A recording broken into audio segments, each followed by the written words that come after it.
Jeffrey Dahmer, the story of the Milwaukee Monster. Jeffrey Dahmer, a name that will forever remain in history as one of the most terrifying. How did an ordinary guy from Milwaukee turn into a cold-blooded serial killer whose crimes shocked the world? Today we delve into the chilling story of the Milwaukee Monster and try to understand what drove his monstrous actions. Early years. Jeffrey Lionel Dahmer was born on May 21, 1960, in Milwaukee, Wisconsin. His childhood was fairly ordinary, but the first signs of darkness were already evident. He showed a strange interest in dead animals he found on the roadside, and soon began dissecting them. This was just the beginning. Jeffrey was considered an outcast from his first year at Revere High School. By age 14, he began drinking beer and hard liquor during the day, even at school. A classmate recalled asking Jeffrey why he was drinking scotch in class, to which he replied it was medicine. In high school, Dahmer was seen as a quiet student with poor grades. The first step into nightmare. Dahmer committed his first murder at the age of 18. On June 18, 1978, just weeks after graduating high school, when he was left alone at home, he met an 18-year-old hitchhiker, Stephen Hicks, on the street and invited him over. The two drank beer, smoked marijuana, and according to some sources, engaged in anal and oral sex. When Hicks wanted to leave after a few hours, Dahmer struck him on the head with a dumbbell and strangled him.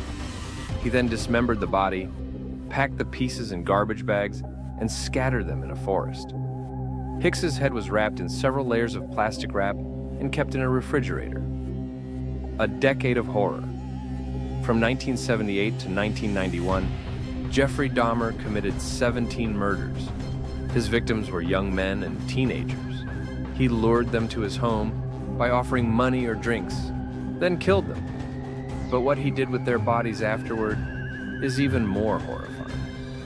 Dahmer practiced cannibalism and kept parts of his victims' bodies as his souvenirs.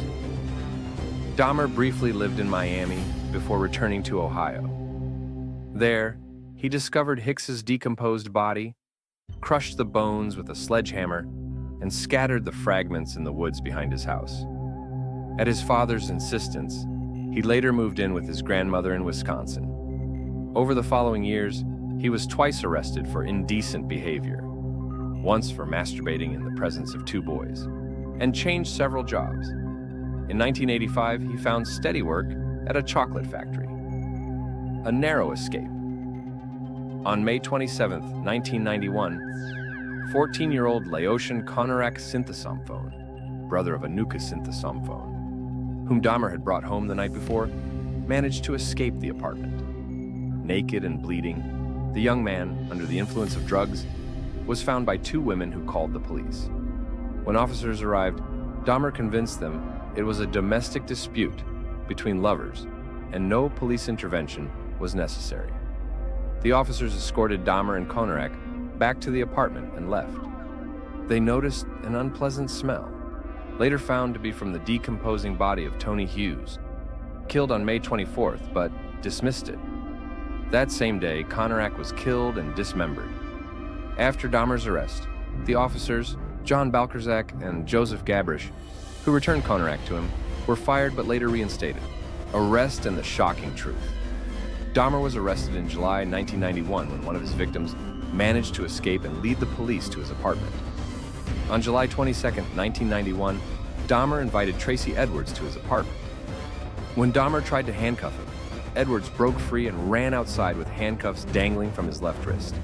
He attracted the attention of two police officers who decided to investigate. In Dahmer's apartment, officers found photos of dismembered corpses and fragments of human remains. In the refrigerator, they discovered 3 heads, a human heart, and other organs. Dahmer stored a pot with hands and a penis in the bathroom, skulls and hands in the cupboard, and a human skeleton, scalp, and genitals in his wardrobe. A 216-liter drum of acid held 3 human torsos. Trial and sentence. In court, Dahmer confessed to his crimes. He did not deny his actions and even explained his motives. However, his remorse could not erase the horror he brought to the victims' families. In 1992, he was sentenced to 15 life terms. The end of the story. However, in 1994, just 2 years after his imprisonment, Dahmer was killed by another inmate in Columbia Correctional Institution in Wisconsin. His death brought no solace to the victims' families, but marked the end of one of the darkest chapters in crime history. In 1993, the building where Dahmer's apartment was located was demolished. Jeffrey Dahmer's story is a chilling reminder of the darkest sides of human nature. His crimes will be remembered forever as a warning of the importance of vigilance and protecting those around us. Subscribe to learn more about the most mysterious and chilling stories in human history.